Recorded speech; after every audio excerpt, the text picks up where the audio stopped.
بسم الله الرحمن الرحیم. السلام علی الحسین و علی علی ابن الحسین و علی اولاد الحسین و علی اصحاب الحسین. سلام ای مهربان تر از پدر و مادرم حسین. سلام خانم ها، آیان محترم، دلداده های حضرت حسین علیه السلام، هم نفس های برنامه یاد خدا. الهی که حالتون خوب باشه، سلامت و تندرست باشید. اجازه بدید فرارسیدن اربعین حسینی علیه السلام رو به محضر حضرت صاحب عزا ماتم حضرت حجت ارواحنا له الفدا و به همه شما تسلیت و تعزیت عرض بکنم. قبول باشه همه عزاداری ها، عرض ارادت ها از ابتدای ماه محرم تا به امروز، این حدود 50 شب و روز با کم و زیادش عرض ارادت به شایستگی یک جا مورد قبولشون انشاءالله قرار گرفته باشه. خوش به سعادت زائرین آقای امام حسین علیه السلام این روزها، چه کسانی که مشرف بودند برگشتند، چه کسانی که هنوز کربلا هستند در این جاده پر نور قدم میگذارند. خوش به سعادتشون انشاءالله که نایب الزیاره همه جاماندگان هم بوده باشند و انشاءالله این مسیر، این پیاده روی ازش بوی ظهور میاد. انشاءالله هرچه زودتر وصل بشه این جاده به جاده ظهور حضرت منتقم خون حسین علیه السلام، حضرت مهدی موعود ارواحنا له الفدا انشاءالله.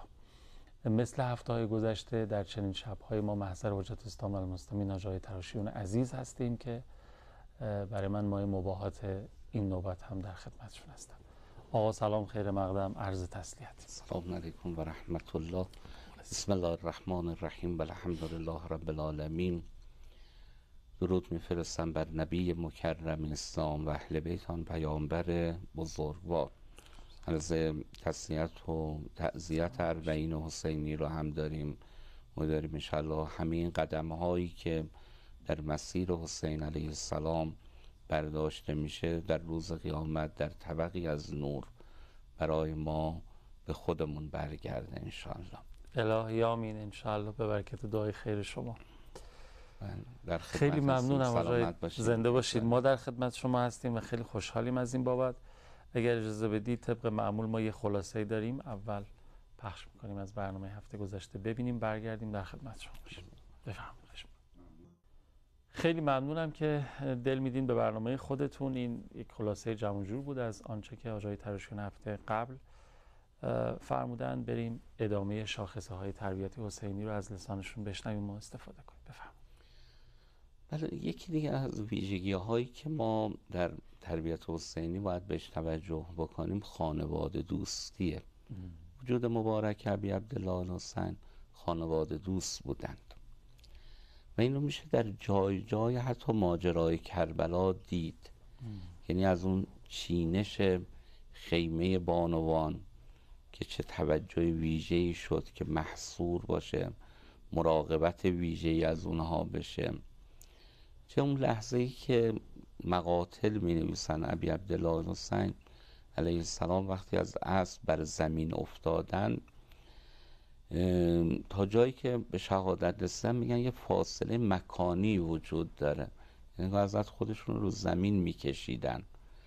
این فاصله چیه؟ میگن زمانی که حضرت دیدن به خیمه ها یورش بردن، تو اون حالت نیمه جان خودشون رو زمین میکشیدن برای اینکه مراقبت و محافظت از خیمه ها بکنن.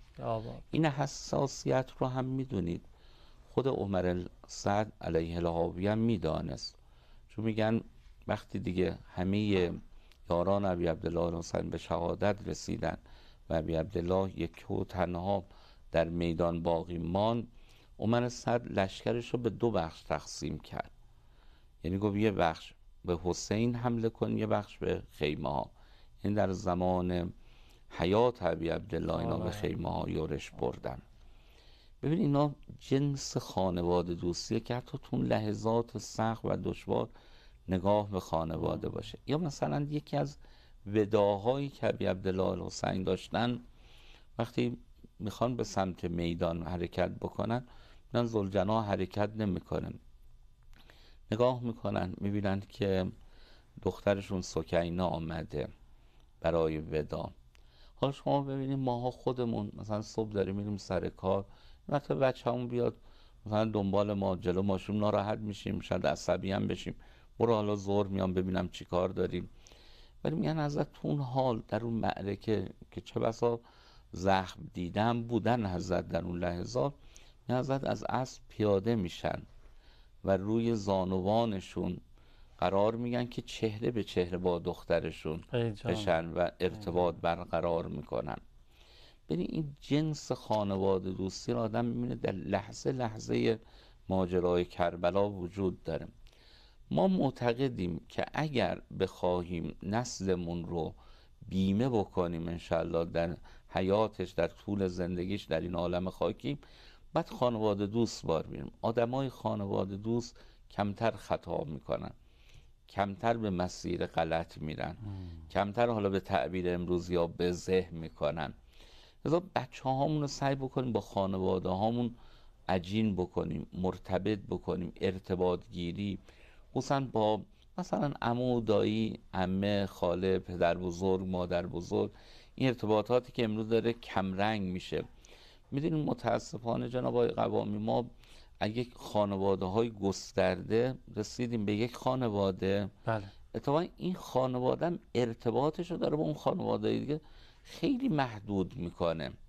اوقات به مثلا یه عید دیدنی سال نو تا سال نو مثلا ختم میشه، یا خدایی نکرده یه کسی از دست بره تو فامیل مثلا اونجا هم دیگر رو ببینم، در حالی که نه، ما باید برنامه داشته باشیم. خدا رحمت بکنه، یکی از اساتید اخلاق مرحوم آقای شالی بودن، برای اطراف بوئین زهرا و اون سمت به منطقه به نام شال، که مرحوم آیت الله شالی ظاهرا آخرین بازمانده مکتب اخلاقی مرحوم آقای قاضی هم بودن ایشون. من یکی از بستگان نزدیکشون یه موقعی برای من تعریف میکرد، میگفت ایشون یه دفترچه‌ای داشتن همه فامیل اسامیشون تو این بود، میگفت دائم با اینها مرتبط بودن. گفتن دیگه حتی تو این کولت سن گاهی اوقات به ما میگفتن شماره فلانی رو بگیر من یه احوالش رو بپرسم، به فلانی زنگی بزنم. یعنی توجه میکردن.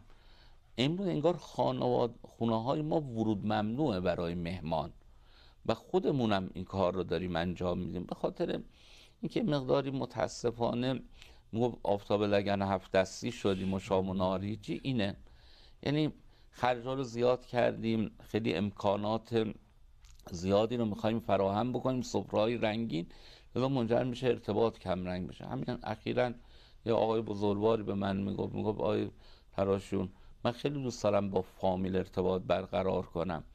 بخوام من میگم در حد مثلا چای میوه‌ای بالاخره بریم بیان. میگه نه، باید سفره پهن بشه.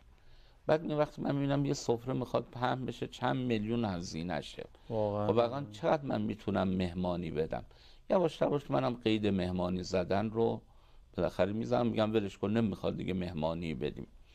حالا توصیه ما اینه که اصل رو ببینیم، اصل این دید و بازدیده، این ارتباطه، نه اون شامه و میوه و اون داستان. آدم شامو که خونه خودش میخوره، نهار خونه خودش میخوره، قرارم نه اینا محوریت داشته باشه. اگرم هست خیلی سر و ساده. من در یک جمعی از خانم‌ها در همین ماه محرم پرسیدم واقعا کدوم شما حاضرید مهمان دعوت کنیم مثلا شام یه عدسی ساده جلوش بذارید، نه عدس فلان. دیدم همه کلاهاشون انداختم، حاضر نیستن. خب چرا؟ یعنی چرا ما باید به این سمت بریم؟ اینا میدونی یه بخشم همون فضاسازی رسانه هاست. بله دیگه. یعنی شما وقتی میبینی امروز در شبکه‌های اجتماعی هیچ ترویج مثلا دیزاین سفره، نمیدونم این مخلفات سفره رو، این میبینه مثلا یه ژله میخواد درست کنه چند ده هزار تومان هزینه میبره، چقدر وقت بگذارید، خسته میشه. عطاش رو به لغاش میبشه کن، ولش کن دیگه، هم مهمانی سالی یک بار رو دیگه ولش کن دیگه. حالا بقیه هم تو فضای مجازی سلام و علیکی برای هم دیگه میفرستیم و تمامش میکنیم. پس این خانواده دوستی باید شکل بگیره اگر سعادت بچه هامون رو میخوایم، اگر تربیتشون. و میدونیم انسان یک موجود اجتماعیه. امروز اگر من فرزندم رو با خانوادم مرتبط نکنم، او رفیق باز میشه، او خدایی نکرده دنبال جنس مخالف میره، سوق به او پیدا میکنه. و اتفاقی هم که داره میفته همینها. من گاهی اوقات تو مشاورات دیدم مثلا به دختر جوانی که بالاخره گول خورده، مشکلاتی براش به وجود اومده، میگم خب چرا این اتفاق افتاده؟ میگن از تنهایی، بی کسی رفته این ارتباط رو برقرار. خب ببینیم ما پدر مادر رو غفلت کردیم. بچه‌ای که بعد هفته یکی دو بار فامیل رو ببینه، دوستا ببینه، اقوام رو ببینه، محرومش میکنیم. این دیگه میبینی همه زندگیش میشه دوستای کوچه و خیابونی و دانشگاهش و مدرسه ایش، انگار با اونا داره زندگی میکنه دیگه. چون این ور ما نتونستیم مسیر صحیح رو براش راهگشایی بکنیم و بازگشایی بکنیم. پس این رو ما از مکتب تربیتی ابی عبدالله الحسین علیه السلام یاد بگیریم که حتما این خانواده دوستی اتفاق بیفته. من یه خواهشی هم دارم از پدران و مادران بزرگوار، بدگوی فامیل رو نکنیم، بدگوی فامیل همدیگر رو نکنیم. این خوب نیست، یعنی منجر به این میشه که نگاه های بچه های ما منفی بشه. بعد میبینی نگاه این بچه به مادر بزرگش منفیه، ولی به اون رفیق نااهل کف خیابونش مثبت. این میشه نتیجهش.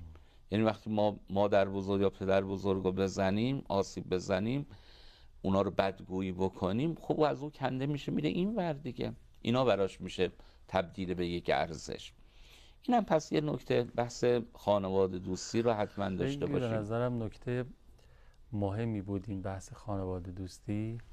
داشتم فکر کردم کلا امام حسین با خانوادهشون کربلا بودن، خیلی هم الان با خانواده کربلا هستن تو این مسیر و فکر میکردم که خیلی تفاوته بین کسی که خودش میره پیاده روی اربعین یا با دوستش میره و کسی که با افراد خانواده میره اونجا، به شرطی که شرایطش باشه دیگه، میره اونجا پیاده روی میکنه. یعنی افراد خانواده همه با هم اونجا حضور پیدا میکنن و در این پدیده شگفت‌انگیز آخرالزمانی به نظرم پیاده روی اربعین حضور پیدا میکنن، هم عزاداری میکنن، هم زیارت میکنن، هم تمرین زندگی و تربیت حسینی میکنن، همه چی تمام اونجا.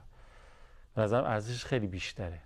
بله، کسی که با افراد خانوادهش اونجا حضور پیدا میکنه. بله حتما. یعنی اصلا بدونید خانواده یک نگاه ویژه‌ای تو روایات ما بهش، تشکیل خانواده همینطور یک نگاه ویژه‌ای. حالا که اینو فرمودی من یه گریزی و گذاری هم به این مطلب داشته باشم. ببین امروز در جامعه ما هر کسی زمینه و بستری رو فراهم بکنه که جوانه هامون راحت‌تر تشکیل خانواده بدن، اینا مطمئن باشن یکی از بهترین کارهای زمینی رو برای آخرتشون دارن انجام میدن، شک نکنن. وقتی ما در روایات داریم وقتی ازدواج صورت میگیره نیمی از دین محقق میشه و کسی که داریم بستر رو فراهم میکنه ببینید چقدر انسان با ارزشیه. و هر کسی خدایی نکرده زمینه‌ای رو فراهم بکنه که مانع این پیوند و ازدواج بشه، اونم بدونه یکی از بدترین کارهای زمینی رو برای آخرتش انجام داده. حالا هر که میخواد باشه، گاهی اوقات پدر مادرها باشن با مهریه و جایزه های سنگینی که میگیرن مانع بشن، یه موقع رسانه باشه با فرهنگ سازی غلطی که میکنه، یه موقع قانونگذارها باشن با قانونهای اشتباهی که میریزن، اینا شک نکنن یعنی همشون مؤاخذه خواهند شد. یعنی ما باید امروز تسهیل بکنیم. شاید این جمله هم جمله جدیدی باشه جناب آقای قوامی، و اینه که ما اتفاقا تو این برش تاریخی که داریم زندگی میکنیم باید سن ازدواج رو بیاریم پایین تر. حالا میگم پایین تو ناپختگی بچه ها، نه، این که فکر کنیم روز به روز سن بره بالا این غلطه. امروز اتفاقا دخترها و پسرهای ما تو سنین پایین تر نیاز به تشکیل خانواده دارن، نه اینکه سن بشه 30 سال 35 سال. یعنی باید بیاریم یه مقداری نرم سن رو پایین تر، اینا در اون بحبوح جوانیشون ازدواج بکنن، نه اینکه تو بحبوح جوانی ازدواج نکنه یا توی مسیر غلطی بره، این شادابی و نشاط جوانیش که میریزه تبدیل بشه به آدم پرتوقع قرقرو ایرادگیر، حالا تازه بره خانواده بخواد تشکیل بده و ببینیم آمارای طلاقمون هم میره بالا. پس این رو انشاءالله ما باید حتما بهش دقت بکنیم که زمینه و بستری رو فراهم بکنیم، بچه‌هامون آماده بکنیم. برای ازدواج زودتر. انشاءالله. خوش به سعادت همه خانواده هایی که قدم توی این مسیر گذاشتن در پیاده روی اربعین امام حسین علیه السلام که گفتن بلوغ عاشوراست. خدا کنه این حضور در پیاده روی اربعین بلوغ عاشورا بلوغی بشه برای زندگی های حسینی و زینبی علیهم السلام همه زائران امام حسین علیه السلام. سلام خدا بر حضرت ابا عبدالله، سلام خدا بر تک تک زائران با مرام و با صفای حضرت ابا عبدالله. السلام علی من الاجابت تحت قبته. سلام بر کسی که دعا تحت قبه حرمش مستجابه، انشالله که نصیب و قسمت همه آرزومندان بشه. اونجا دعا کنن، دعاها مستجابه و برای من و امثال منم که جا ماندن از سفر هم دعا بکنن انشالله. البته این برنامه تولیدی هست. زمان این پخش ضبط این برنامه قبل از این ایامی که شما دارید برنامه رو می‌بینید، شاید قسمتمون شده باشه زیارت، نمیدونم. باید ببینیم که امام حسین چه کسی رو دعوت میکنن. میگن دعوتیه، حالا یه بحثی هست که امام حسین دعوت میکنن، همت چیه نمیدونم، حالا بالاخره همش روزیه، باید روزی بشه. خلاصه باید تو همه با هم باشه انشاءالله. انشاءالله. بیاری خدا. بفرمایید، در خدمت. بله، من حالا همینجوری که حضرت عالی مسئله اربعین رو مطرح می‌فرمودیم و پیاده روی اربعین، الحمدلله یه حرکت‌های خوبی هم در این چند سال در مسیر پیاده روی اربعین میشه. برخی موکب‌ها نشست‌های معرفتی دارن. حتما به گونه‌ای برنامه ریزی بکنیم که از این محافل هم استفاده بکنیم. یعنی انشالله به نظرم میادش که پای مکتب حسین در مسیر پیاده روی حسین نشستن شاید به دل بیشتر بنشینه. بله، ولذا از این فرصت برای خودمون و خانوادهمون هم بهره ببریم انشاءالله. اما خب یکی دیگه از شاخصهای تربیت حسینی غیرت دینی است.